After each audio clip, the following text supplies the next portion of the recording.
दुर्जनपुरा के सभी पंच पटेलों, युवा साथियों, सामने बहुत सारी बड़ी संख्या में माताएं भी खड़ी।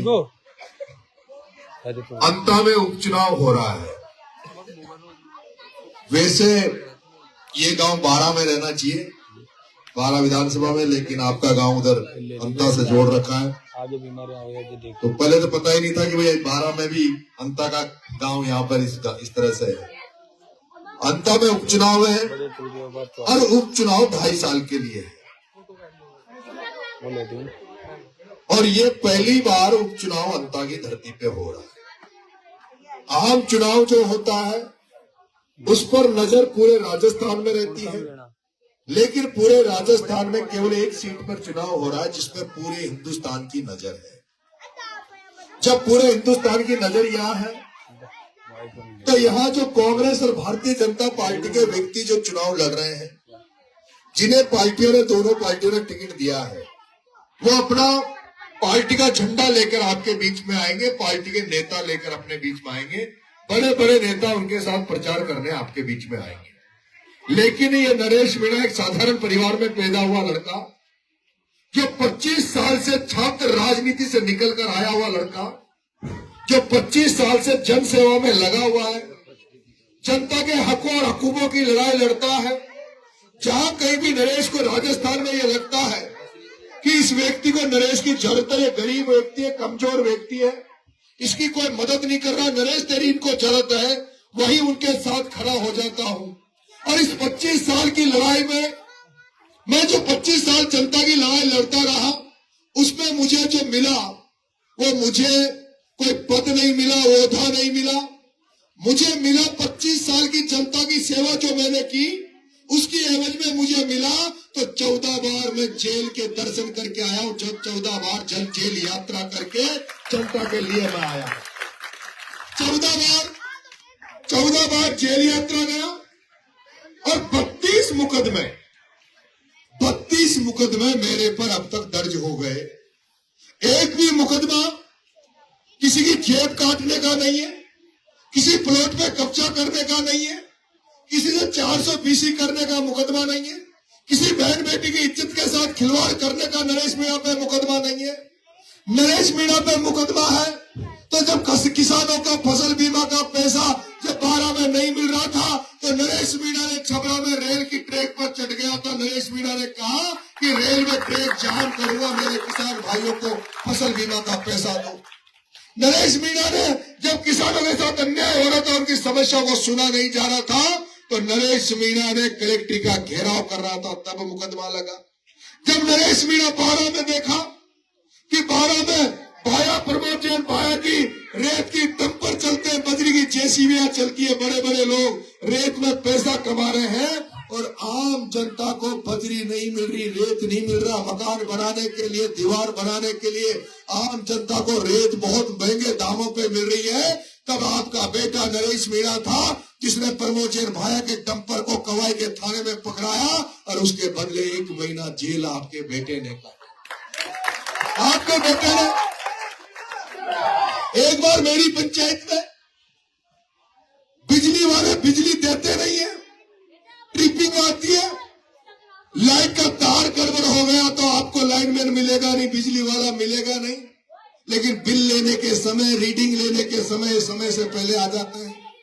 एक बार मेरे गांव में आ गए, डीपीआई उठाने आ गए, 17 गाड़ियां थी, 17 जीप की पुलिस को लेकर आए, 17 गाड़ी लेके आए। मैंने कहा डीपी जब उठाने दूंगा जब लाइट की व्यवस्था सही कर दो, तारों को सही कर दो, खंभों को सही कर दो। ये जो तुम्हारे तार लटक रहे जिससे हर साल कोई बच्चा मर जाता है, कोई व्यक्ति दुर्घटना में ग्रसित हो जाता है, पहले लाइट का सिस्टम को सही कर दो, उसके बाद बिल मांगने आना। और उन 17 गाड़ियों को तोड़ के जूत दे के भगा दिया, किसी की डीपी नहीं उठाने दी, इसलिए जेल जाकर आया। वहां पर देवलुनिया टोक में एक गांव ने पूरा बहिष्कार कर रखा था। गांव वालों ने कहा वोट नहीं डालेंगे, उनकी तहसील को दूसरी जगह छोड़ दिया था। उन्होंने कहा वोट नहीं डालेंगे, बहिष्कार करेंगे, हम वोट जब डालेंगे जब हमारे गांव को हमारी चाहत के हिसाब से एसडीएम कार्यालय जोड़ दिया जाएगा।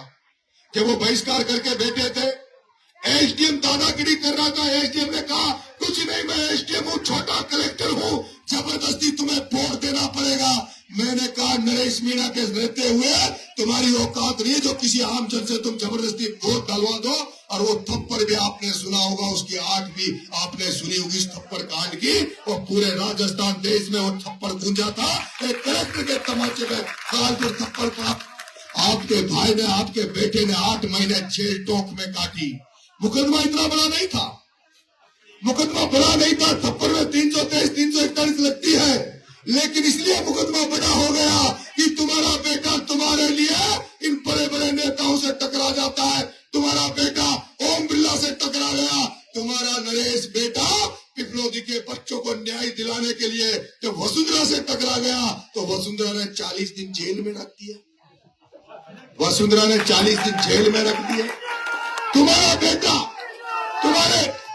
तुम्हारे बीच में जब बोल रहा हूं, यहाँ पर बेरवा समाज, मेघवाल समाज, दलित समाज बहुत है, ठाकर समाज भी है। मैं दलित समाज से कहना चाहता हूँ, ये नरेश मीणा वही नरेश मीणा है जो इंद्र कुमार मेघवाल की हत्या हो गई थी एक मटकी में पानी पीने के लिए। ये नरेश मीणा कई दिन तक धरना देकर जयपुर में बैठा रहा। ये नरेश मीणा वही था जो गरीब बच्चे पिपलोदी में भील समाज के, दलित समाज के बच्चे मर गए थे, उनको न्याय दिलाने के लिए 15 दिन अन्न छोड़ दिया था और हॉस्पिटल में भर्ती हो गया।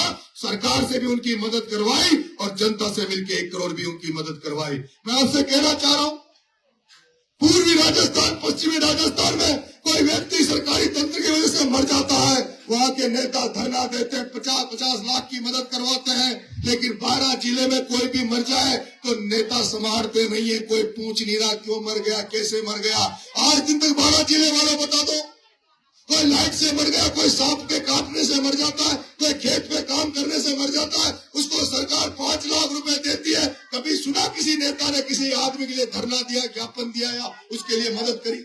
आपका बेटा एक बार नाहरगढ़ में 2 बच्चे लाइट से चिपक के मर गए थे, उनकी लाश को लेकर बैठ गया, 28 लाख रुपए की मदद उन बच्चों की कराई। मैं आपसे कहना चाह रहा हूँ, एक बार एमएलए बना दो, एक बार 2.5 साल के लिए मौका मांग रहा हूँ, 2.5 साल के लिए मौका मांग रहा हूँ। 78 साल से आप कांग्रेस बीजेपी को वोट दे रहे हो, बार बार हर बार एक बार बीजेपी एक बार कांग्रेस को बनाते हो। मुझे तो केवल 2.5 साल के लिए बना दो, किसानों की एक एक समस्या को दूर करूंगा, गरीबों की समस्या को दूर करूंगा। वादा कर रहा हूँ, जिस दिन आचार संहिता खत्म हो जाएगी उसी दिन किसानों को, हजारों किसानों को लेके कलेक्ट्री पे बैठ जाऊंगा और कलेक्टर से हिसाब मांगूंगा। कलेक्टर, जो सोयाबीन खत्म हो गई, जो धान की फसल खत्म हो गई, उसको नरेश मीणा तभी अनशन से उठेगा जब फसल बीमा का पैसा इन किसानों को दे दिया जाएगा, गरीबों को दे दिया जाएगा। हालात खराब है, हालात खराब है, हालात खराब है, हालात खराब है। किसानों को खेतों में खाद की जरूरत पड़ रही है, खाद के लिए लाइनों में लगना पड़ रहा है। 1400 का कट्टा 1800, 2000 में मिल रहा है, उसके साथ भी अटैचमेंट किया जाता है। आपके यहाँ परवल परियोजना का काम वर्षों से चल रहा है, लेकिन जनता के लिए आंदोलन करे, जरूरत पड़ेगी तो आपके लिए सड़कों पे भी लड़ाई लड़ूंगा।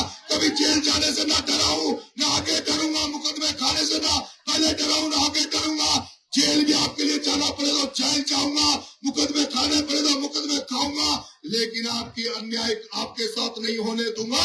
और विधानसभा में तो जिस तरह से आज नरेश मीणा बोल रहा है, आज नरेश मीणा बोल रहा है, इसी आवाज को जब तुम राजस्थान की विधानसभा में सुनोगे, जब किसानों के हितों के लिए नरेश मीणा राजस्थान की विधानसभा में बोलेगा, जब दलितों के हकों के अधिकारों के लिए राजस्थान की विधानसभा में इस नरेश मीणा की आवाज जब गूंजेगी तो तुम्हें भी गर्व होगा कि हमने एक ऐसे एमएलए को बिठाकर विधानसभा भेजा है जिसके मारे 200 विधायक चुप है, लेकिन नरेश मीणा की आवाज गूंज रही है। एक बार मौका दे दो।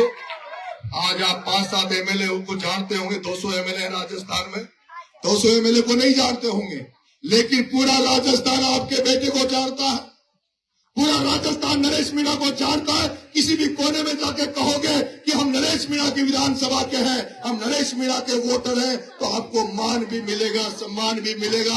आपको लोग इज्जत से आपके सामने पेश आएंगे, कहेंगे कि आपने पुण्य का काम किया है, आपने एक ऐसे किसान के बेटे को विधानसभा में भेजा है जो अंतरनी पूरे राजस्थान की जनता की सेवा करता है। 25 साल से सेवारत हूँ, 2 साल से उगाने पेड़ घूम रहा हूँ। मैं नंगे पैर गांव गांव जा रहा हूँ, पैरों में छाले हो रहे हैं, इसलिए नंगे पैर जा रहा हूँ। ये प्रमोद जैन जैसे भ्रष्ट नेता को, ओम बिरला जैसे व्यवसायीकरण की राजनीति करने वालों को, जिन्होंने राजनीति को पैसे कमाने का धंधा बना दिया, इन धंधा करने वालों को, कारोबारियों को नरेश मीणा विधानसभा लोकसभा में रोकना चाहता है। इन भ्रष्ट नेताओं को राजनीति से दूर करना चाहता है, इसलिए नंगे पैर घूम रहा हूँ। अगर आप चाहते हो कि मेरी मदद करना चाहते हो, आप चाहते हो मेरे पैरों में छाले नहीं हो, मैं जूते चप्पल पहनकर आपके बीच में आऊं, तो मेरे पर कृपा करना, मुझे विजय श्री दिलवाना। मदद करोगे? आप खड़े करके कहो मदद करोगे। पूरा गांव एक